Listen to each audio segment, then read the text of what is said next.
Welcome to a new watercolor tutorial. In this tutorial, we will make a simple imaginary watercolors with minimal and suggestive details. We will start with wet on wet sky and keep watching what is getting formed on the paper, and we will progress it accordingly. Hi friends, I am Vanidas Mangathil, and let us learn watercolors together. If you haven't subscribed to my channel, please do subscribe and press the bell notification. I'll be planning to release at least one video per week. So let us begin the discussion now.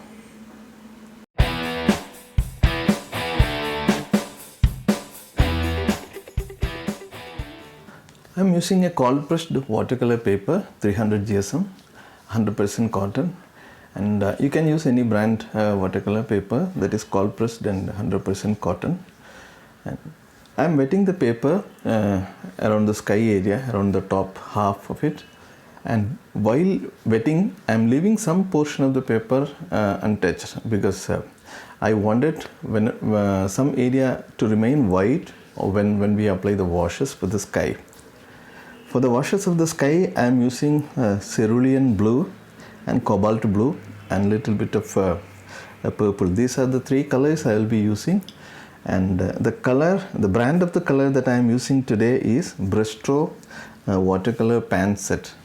You doesn't have to go for any specific brand. You can use whatever brand you have, and even the colors you can pick up any nearby colors that you have from your brand. Okay, so, and see, don't worry about picking up the exact materials that I am using. You can always pick up the materials that you have, which is adjacent to what I use. Okay, so you don't have to really have the same brand of tools that I have. The brush that I am using is a soft natural hair round brush. Okay, so for this particular stage, in fact, you can use even the flat brushes also, because what we need is some variation of colors, some paper white, some hard edges and some soft edges. So that is how we can make some interesting skies. This is sort of a clean sky, that is the reason I am using some clean colors. Usually my color choices are little muted, little towards earthy colors. I always mix some brownish sort of colors to get some kind of an atmosphere in the sky, but today I am just making it simple sky. Alright, keep watching it. Okay, so whenever you make, keep looking at your paper. Okay, whenever you follow along, and you do your watercolors, don't try to look at always at what is there on the screen. Try to also look at what is there on your paper, and accordingly you can tweak. Okay, so the shapes, the forms and the tones on your paper should look good. Okay. Because watercolors we cannot control, so we cannot exactly recreate what you are seeing in front. So we have to always worry about what is being formed on our paper and respond accordingly. I think the sky is too much, the cloud is too much here. So let me convert some of these skies into clouds. Some of these clouds into skies, so that we can reduce the amount of clouds. If there are too much of clouds, I don't think it will be very interesting. Okay, so I think we have reasonable amount of clouds now, and we have good amount of sky seen through, blue sky seen through. We have some color variation and tone variation, and now at this point we have to somehow progress it further and introduce some pieces of land. What we have to do, so I am kind of spraying some water, and I'm thinking what we have to do. So maybe we need some sort of foliage or something at the distance, and we can softly merge whatever we are going to do at the horizon. We can softly merge that into the sky, and we have to decide on that. So So some of the colors, as you can see, is dropping down. So don't worry, I don't worry too much about that. If you are particular about that, you can immediately take a piece of tissue and lift it out, those water dropping. Some sort of foreign stuff, I really do not know what it is. It could be some far mountains, hills or something, or it could be some foliages. And the colors that I am using is not very bright. So I am actually mixing some colors, some earthy colors, and I am using burnt sienna and a little bit of purple and ultramarine, etc. So when I did this as well, so you can see that some portion is left untouched. So some of the paper whites you can still see. So I am expecting that those will be creating some interest. And as it comes towards the horizon, I wanted some more darker tones. I am adding little bit more burnt umber. I am adding little bit more of ultramarine to the mix, and I am adding some bluish color to the base of the horizon. And I'm just being very casual, okay? I'm not being very precise here. Since, see, something very narrow kind of a pathway is formed around the horizon, I'm trying to define that white pathway by a bit, and let us bring it towards the towards the bottom, and let us create some interest around the pathway. Okay, it could be a pathway or it could be some stream of water, anything. So let us decide on what we have to do about that. So if you're finding it informative and if you're finding some value in this, please do subscribe to my channel and press the bell notification. And please write your comments, your suggestions, your questions into the comment box below. I will surely try to find time and respond to your questions, answer your questions, respond to your suggestions, etc. And that will also help me to take this video to a wider audience. At this point, I am thinking that I will make this white area that we have left. I am getting an idea that I will convert that into sort of a stream of water and a waterfall at the bottom. Okay. So to make the waterfall happen, I need to add some vertical plane. So I am using some sort of again burnt umber and purple and maybe a touch of indigo color. So I wanted some dark brownish kind of a color. So the colors I am mixing are burnt umber and purple, ultramarine blue or indigo. These are the colors I am just picking in different ratios, which is very difficult because the palette is already little polluted. We have leftover colors, leftover darks and grays on the palette already. So it is little difficult to precisely tell what is the kind of colors that we are mixing. We should always worry about the tonal values. Okay, so because it is a vertical plane and it is not getting too much of light, I wanted to make it dark. Okay, then only I think if you don't make it dark, it may not be read well. I'm taking a little bit darker blue color and suggesting some more darker areas. I'm still using the same round brush, soft round brush. You can use any soft round brush for this.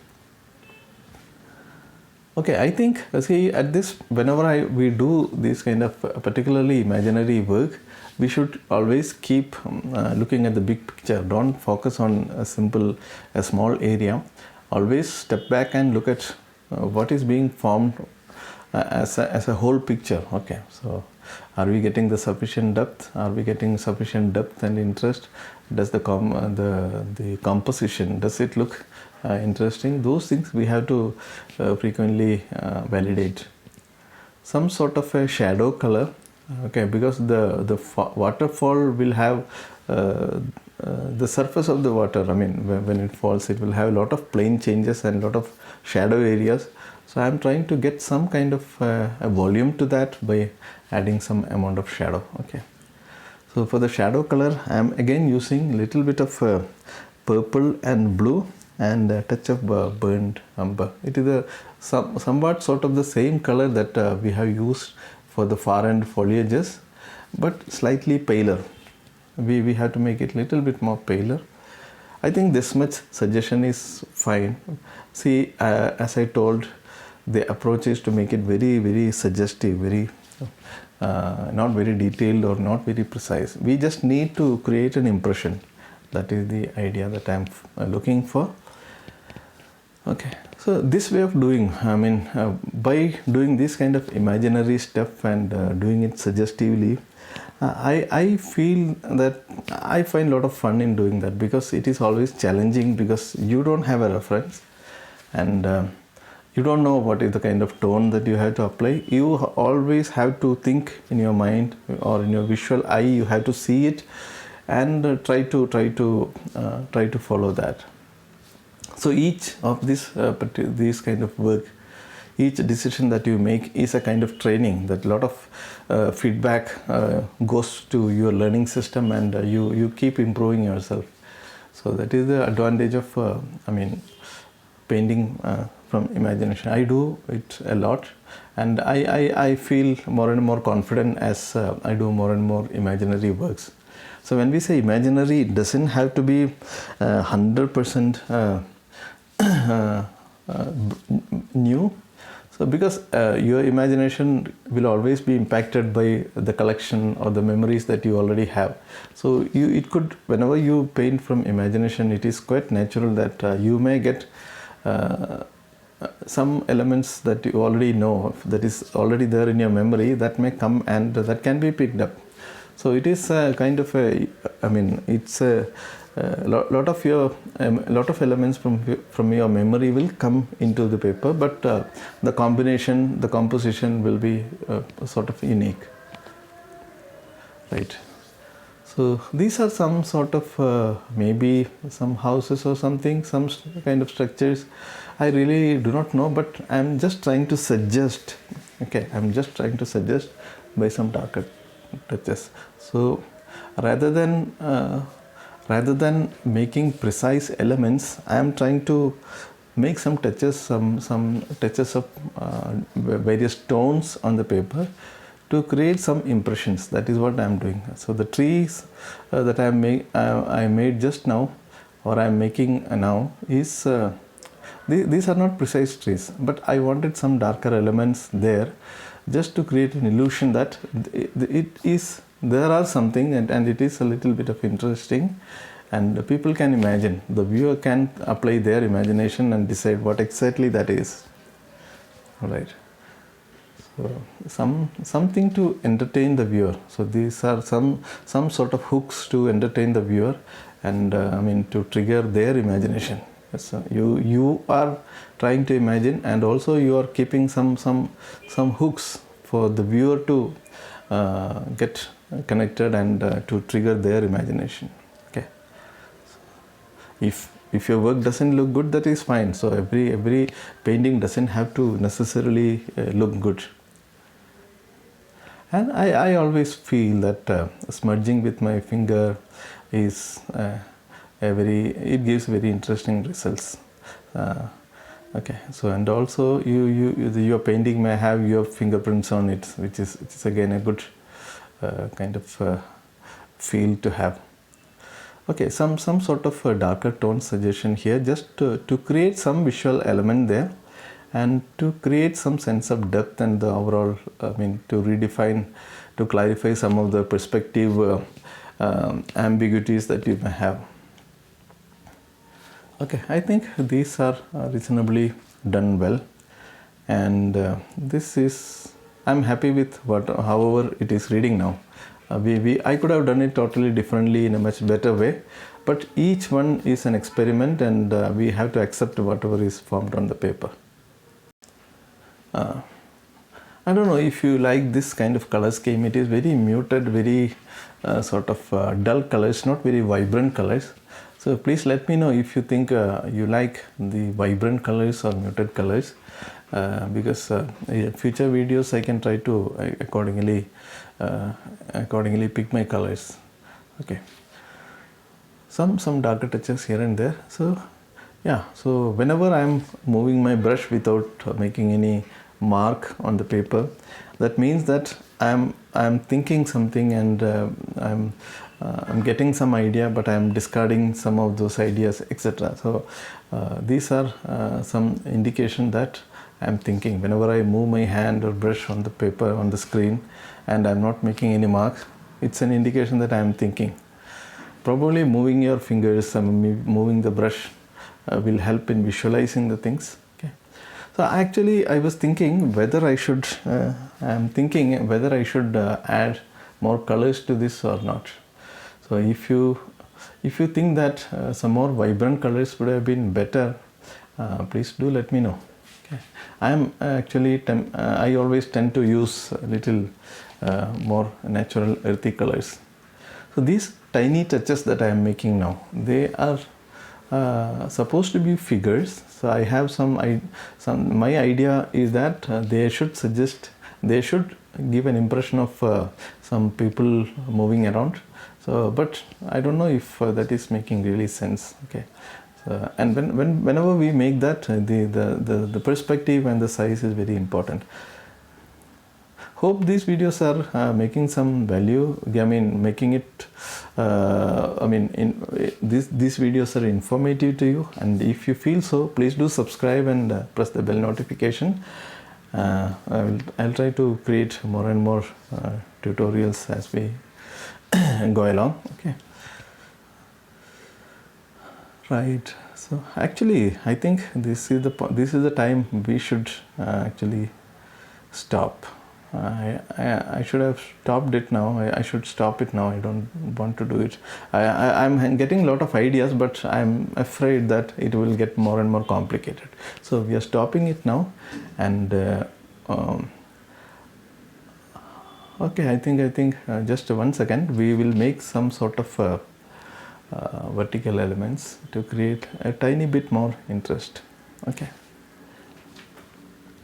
For this, I am using a liner brush, a soft liner brush, and these whatever I am making now, whatever brushworks I am doing now are sort of dry brushworks. Okay, so that is just to create some interest.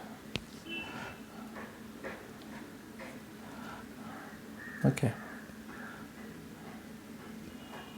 If you're following along, you don't have to precisely do it as the way I am doing it. You please capture the idea and try to follow it. Okay. So I think I will stop it now, and we can call it as done. Thank you very much for watching this video and being with me in this tutorial. If you have any questions or suggestions, please do write them into the comment box below. I'll try to answer to your questions and try to consider your recommendations or suggestions for future videos, and your feedback will encourage me to create more and more videos. Please help me in taking this video to more and more people by liking it, sharing it, and commenting it. Okay, thank you very much, and we will see you in the next video. Bye bye.